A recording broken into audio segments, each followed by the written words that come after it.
All right.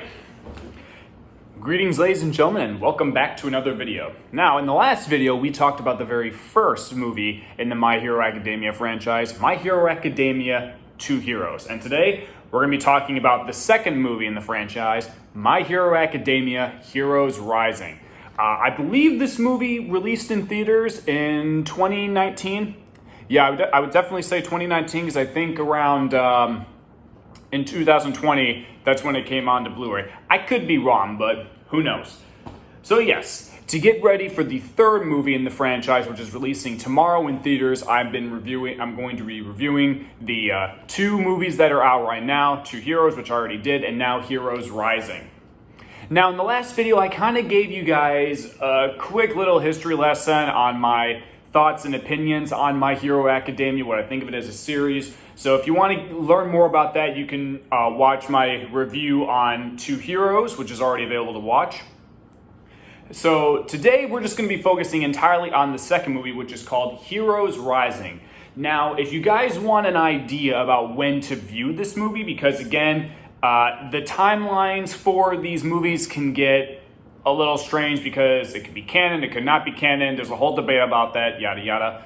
But if you want my personal opinion on when to watch the second My Hero Academia movie, you definitely need to view the series. Watch seasons 1 and 2, then watch the first movie, then view seasons 3 and 4, and then jump into Heroes Rising. I think this movie might take place sometime during the ending of season 5, but around the time that this was released, season 4 had already finished up, I believe. So that would be my estimate when you should watch it. Watch seasons 1 and 2, then the first movie, then seasons 3 and 4, and then jump into this because I think it just makes more sense. So what is different about Heroes Rising than Two Heroes? Well, for one thing, in this story, Deku and his friends are now on a different type of island, an island that kind of resembles a lot of Hawaii. And they're there for a special, I guess you could say, internship job where the kids are basically on their own. Their whole internship is about protecting this city or town, whatever, from any bad guys or, just help them out as heroes would do. But the thing is, though, is that there are no adults to help the kids if they're in trouble. The kids are all on their own. And when the movie opens up, you really do see, there's not really much that is going to be happening in this town. The people that really need the heroes are they just need really small things. They're appreciated too, but the kids are all on their own. And there are a couple times where the movie will shift back to the adults and the adults will kind of worry about what's going on. But then when we get the villain of the movie entering the scene, that's when things start to get crazy. I would say the big difference with Heroes Rising and Two Heroes is that Two Heroes I view a little bit more as a comedy. Not entirely. Granted, all anime has comedy. But for me, I found Two Heroes to be a lot more funnier, whereas Heroes Rising definitely focuses a lot more on action. When the kids have to go up against the villains in this movie, the action sequences are intense. These kids are definitely put up to the test. Even if, you can make the debate if this is canon or not, the kids are definitely facing one of the biggest challenges that they ever had because the villain in this movie has multiple quirks, which if you don't know what a quirk is in terms of My Hero Academia, that means they have multiple powers. And one of the biggest, baddest villains in this series is somebody who uses multiple quirks, but it's not that guy, it's somebody different. But the thing is, though, is that this villain can only use the different powers for a limited time, and then he gets really tired. But even then, he still puts up a great challenge for the kids. And another thing that really makes this movie, I believe, more epic in scale is that this is probably one of the first times, there are a couple tiny spots in the show, but in terms of movies where the main characters Deku and Bakugo have to team up in this movie. And I could go on and on about the history between these two characters, but to make a long story short, these two characters, Deku sees Bakugo as a friend, but Bakugo doesn't give a shit about anybody. And he's probably, when you see him for the first time, he's one of those characters where you're just kind of annoyed with. He's that kid that doesn't really give a shit. He's all out there for himself. But I will admit now, from finishing season 5 and viewing everything else with this series, that he's definitely come a long way. I've actually grown a lot more appreciation for Bakugo, even though he kind of reminds me of some people that I knew growing up. This character has definitely gone through some change, and you kind of get why he's like this. And I haven't read the manga, so I know that there's probably more emotional stuff with Bakugo later on, because the manga is like way further on in the series, but I'm mostly sticking to the anime. But in this movie, the two of them have to work together to fight this villain. They're the strongest of their entire class. And seeing them team up like this, I mean, it was really entertaining.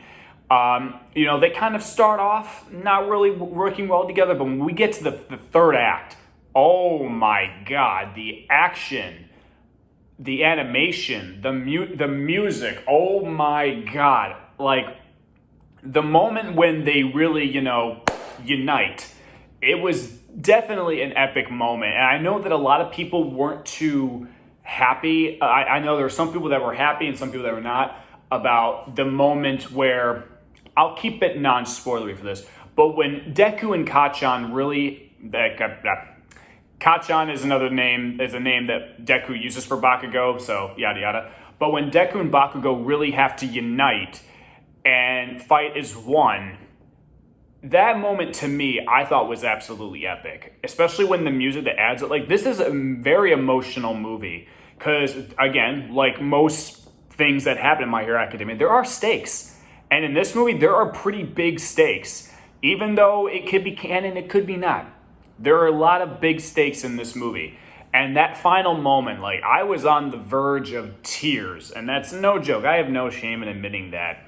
That's just me.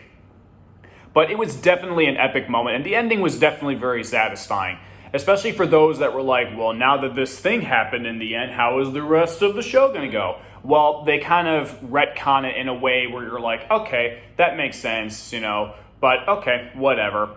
But in the end, though, this movie is a lot more action-packed than the first movie.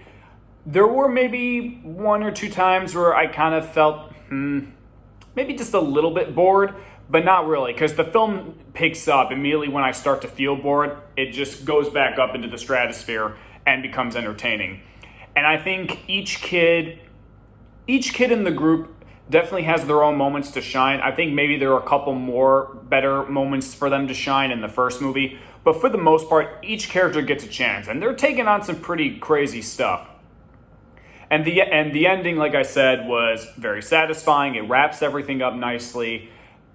And yeah, maybe a couple of dull moments here or there, but it definitely picks up. Not as much humor as the first one, because again, this is primarily focusing on a different story, but still entertaining time nonetheless, which is why I'm going to give My Hero Academia Heroes Rising an A-.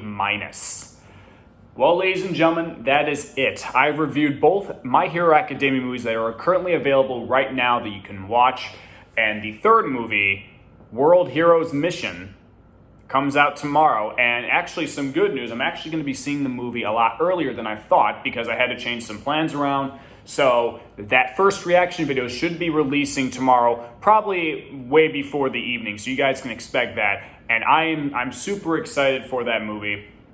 And again, if you guys are at all curious about whether you should watch this movie and the first, if you've watched the series, never seen the movies, definitely give these a watch, because if you like the anime, you're going to like the movies. Even if you may not agree with some of the things that happen in the story, they're still entertaining to watch. And another thing that I forgot to mention for this movie was that there's definitely a little bit of an animation buff. The animation looks, I don't know how to describe it, but it definitely looks a little bit better, especially with some of the effects in the final fights. Definitely a little bit of an animation buff there. And let me just check one thing here. This movie is a little bit longer than the first movie. I believe the first movie was about an hour and 32 minutes. This one is sitting at an hour and 44 minutes. So a little bit longer than the first one, but still a great time nonetheless. You can pick these movies up at your local store or online. And again, I'm really excited to see what the third movie has in store. And I'll go over some more stuff about what you should do to get ready for the third movie in the next video. But thank you guys so much for watching. I hope you enjoyed these two movie reviews. I plan on talking about more anime along the way. Once I'm done wrapping this up and I'm gonna watch a movie, I'm actually gonna jump back into Demon Slayer because I've been taking my time with that because I've been really enjoying that. And you can probably expect a review of my initial first reaction to the first season of Demon Slayer, as well as the first Demon Slayer movie that is available too. So thank you guys so much for watching, and I'll see you next time.